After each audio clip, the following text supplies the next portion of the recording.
Assalamualaikum warahmatullahi wabarakatuh. Perkenalkan saya Dwi Hatika, nomor induk mahasiswa 19651001 dari kelas 7A Akuntansi Manajerial. Yang saya hormatin Ibu Varianti selaku dosen pengampu mata kuliah Akuntansi Manajemen Lanjutan dan teman-teman kelas 7A yang saya banggakan. Di sini saya akan menjelaskan masalah internasional dalam akuntansi manajemen.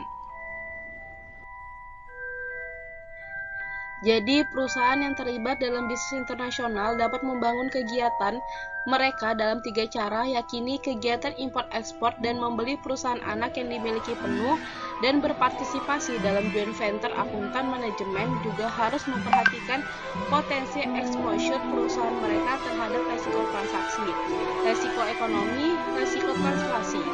Mereka dapat melakukan hedging untuk membatasi exposure perusahaan terhadap ketiga risiko tersebut. Perusahaan multinasional pada umumnya memilih bentuk desentralisasi MNC, memilih bentuk desentralisasi karena alasan-alasan yang hampir sama dengan alasan perusahaan nasional memilih desentralisasi lainnya. Dengan desentralisasi, manajer lokal mampu menghasilkan keputusan yang lebih baik melalui pemanfaatan informasi lokal bagi perusahaan besar, yaitu perusahaan yang diversifikasi.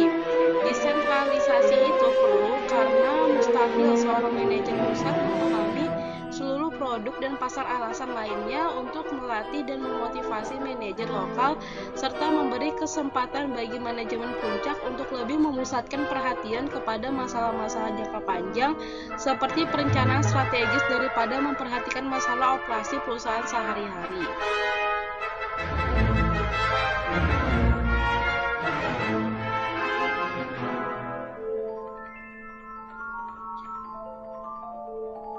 Selanjutnya, faktor-faktor lingkungan dapat mempengaruhi evaluasi kinerja pada perusahaan multinasional. Faktor-faktor tersebut adalah faktor sosial ekonomi, politik, hukum, dan budaya yang membedakan suatu negara dari negara lainnya serta luar kontrol manajer. Faktor-faktor tersebut benar-benar mempengaruhi laba dan ROI. Karena itu, evaluasi terhadap manajer divisi seharusnya dipisahkan dari evaluasi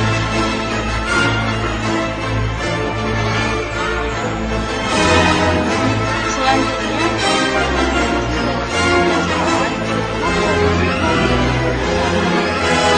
Sisi lain, muncul masalah harga transfer.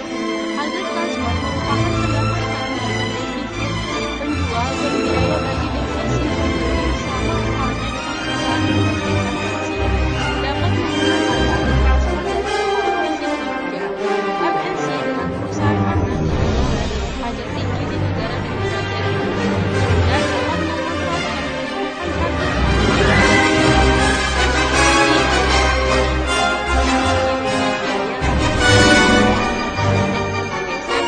pendapatan ke negara perpajakan negara. Selanjutnya, ketika satu divisi dari suatu perusahaan produksi muncul masalah harga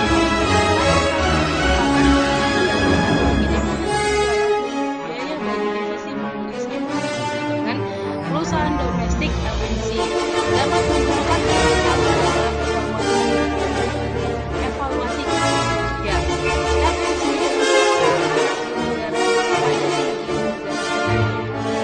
rendah dapat memanfaatkan penetapan geser biaya terhadap pajak tinggi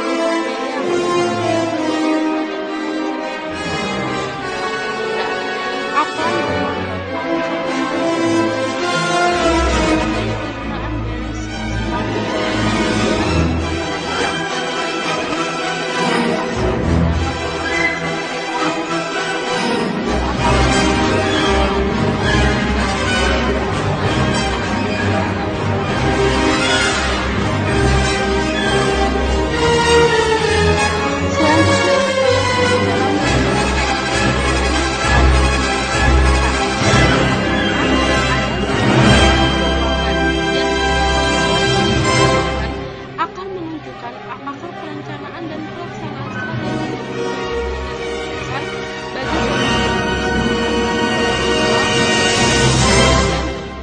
Selanjutnya, filosofi manajemen terkini telah menunjukkan peningkatan pengakuan atas pentingnya customer focus dan customer satisfaction.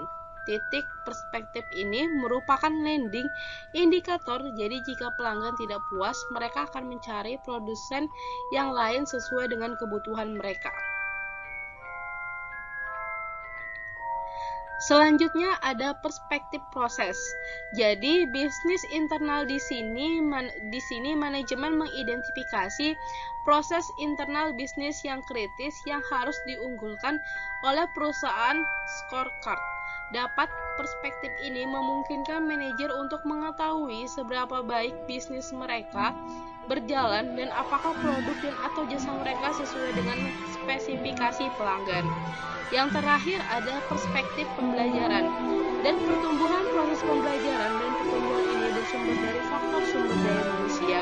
Sistem dan prosedur organisasi termasuk dalam perspektif ini adalah pelatihan pegawai dan budaya perusahaan yang berhubungan dengan perbaikan individu dan organisasi. Mungkin ini saja yang dapat saya sampaikan. Mohon maaf apabila ada kesalahan serta kekurangan dalam presentasi saya kali ini. Sekian dan terima kasih. Wassalamualaikum warahmatullahi wabarakatuh.